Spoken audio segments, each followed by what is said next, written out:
Hello and welcome to episode 1 of Genius Top 10s. I thought I'd start off with episode 1 by counting down top 10 Marvel and DC copycats.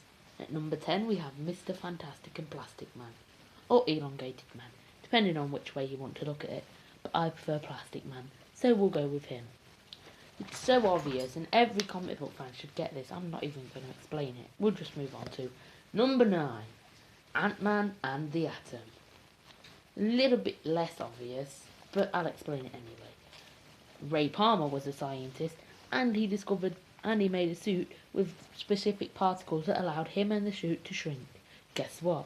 Hank Pym was a scientist who discovered Pym particles that allowed him to shrink to microscopic size, but he could also grow to giant size.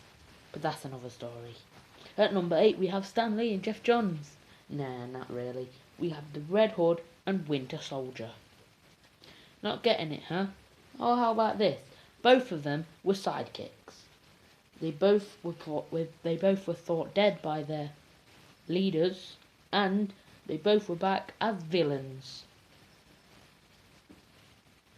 If you don't know their alter egos, it's Jason Todd and Bucky Barnes. If you read the comics, you'll know that they both were thought dead. At number 7 we have Lex Luthor and Doctor Doom. This could be one that most people don't get.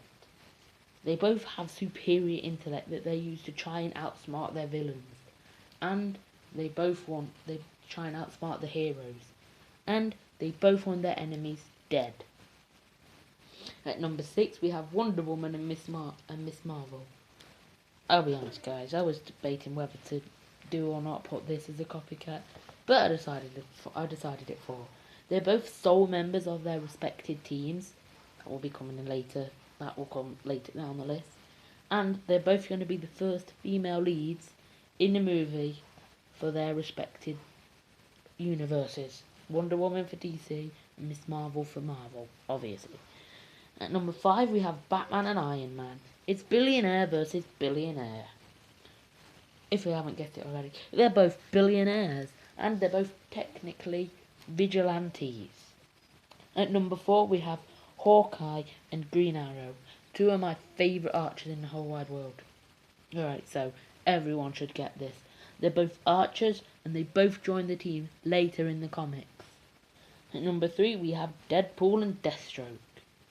They're both assassins, they both wear a red and black distinctive outfit, and they both use a gun or a sword for their preferred weapon.